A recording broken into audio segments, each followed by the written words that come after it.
Have you ever felt that sudden jolt of panic, wondering if your next misstep might land you in the hospital, or worse, rob you of your ability to walk?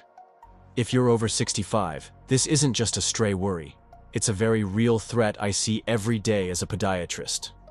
Seniors who thought they were doing everything right, eating fruits, exercising lightly, yet they still find themselves struggling to stand from a chair, dreading each stair, and fearing the day a fall changes their life forever. Here's the kicker. 2 fruits, commonly viewed as healthy, could secretly be fueling this downward spiral of leg weakness and mobility loss. Stick with me, because in the next minute, I'm going to name those fruits and show you what to do instead. I've had to deliver some heartbreaking news in my office.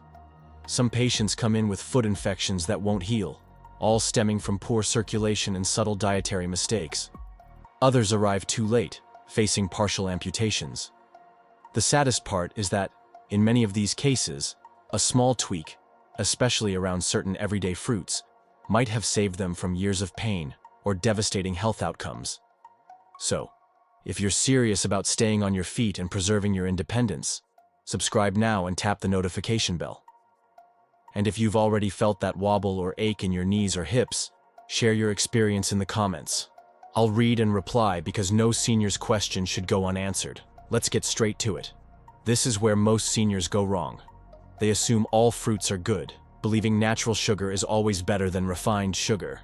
But not all fruits are created equal when you're past 65. Your circulation is slower, and inflammation can flare up from even minor dietary triggers. The first major culprit is dried apricots. Yes, they look innocent, often touted as high in iron. But what's really happening inside your body when you munch on them? Dried apricots are loaded with concentrated sugars that spike your blood sugar almost as fast as candy. If you're younger, you might burn that off. But for a senior, that sugar surge can wreak havoc on your insulin response, inflame your joints, and damage the delicate blood vessels in your legs. Over time, this leads to that heavy, fatigued feeling, persistent swelling, and even higher infection risks if circulation is compromised. I've seen seniors snack on a handful every day, thinking it was a healthy choice, until they notice their ankles ballooning and their legs feeling like lead. Here's the brutal truth. Dried apricots alone may not knock you off your feet right away, but pairing them with the second fruit I'm about to reveal can set you on a dangerous path. That second fruit? Persimmons. Smooth, orange, and custard-like, they're praised for digestion. But the hidden secret is their high tannin content, which slows down how your gut absorbs nutrients, and the sugar from dried apricots. It's basically a double blow. You get a sugar bomb from apricots, and persimmons stretch out how long that sugar stays in your system, feeding inflammation and stressing your blood vessels. If this is starting to worry you, let me assure you, it's not too late to turn things around. Both dried apricots and persimmons have their merits in moderation. Yet, eaten together, especially by seniors, they can amplify each other's worst effects.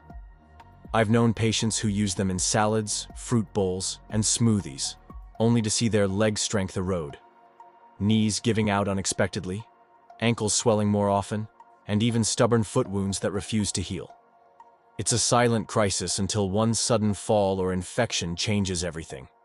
Now you might ask, am I doomed to never touch fruit again? Absolutely not. My goal here isn't to scare you away from the produce aisle, but to inform you so you can protect your mobility. One of my patients learned this the hard way. He ate dried apricots and persimmons every morning, assuming it was a super healthy routine. By the time he realized his circulation was suffering, a small toe cut turned into a severe infection. We saved his foot, but he'll tell you himself, if he'd known earlier, he would have chosen differently. Here's where you can break the cycle. First, avoid pairing dried apricots and persimmons. Don't mix them in fruit salads. And if you do eat one, wait several hours before having the other. Notice if your legs feel lighter or your ankles less swollen. This single step can offer immediate clues about how your body reacts. Black plums, for instance, are brimming with antioxidants that help keep blood vessels flexible. This flexibility ensures your muscles get a steady supply of oxygen and nutrients, which is key for maintaining mobility and reducing discomfort in the lower legs and feet. Consider enjoying plums fresh or slightly chilled as a refreshing snack. or even slice them over oatmeal to combine their sweetness with fiber-rich grains. Cranberries, known for their tart flavor, are impressively low in sugar and high in anti-inflammatory properties. Inflammation is a big deal for seniors, especially those dealing with foot issues like persistent swelling or even minor infections that can flare up quickly. Cranberries can be blended into a smoothie, simmered into a sugar-free sauce, or simply sprinkled into salads for a zingy pop of flavor. By keeping inflammation in check, cranberries help protect delicate tissues and support overall foot health. If you prefer a mild, gentle sweetness, pears are an excellent choice. They're less likely to spike blood sugar levels, which can be particularly helpful if you're watching your carbs. Plus, pairing pears with protein, like a handful of nuts or a serving of cottage cheese, helps slow the absorption of sugar even further. This means a steady flow of energy without sudden drops, helping you maintain an active lifestyle and support steady healing in muscles and tendons. Finally, guavas are a nutritional powerhouse that often fly under the radar. They're absolutely packed with vitamin C, which is essential for tissue repair, collagen production, and tendon strength. By adding guavas to your fruit bowl or blending them into a fresh juice, you'll give your body the building blocks it needs to heal and maintain strong, resilient feet. Incorporating these fruits consistently into your diet can go a long way toward protecting and improving foot health, especially when combined with a balanced diet and regular activity.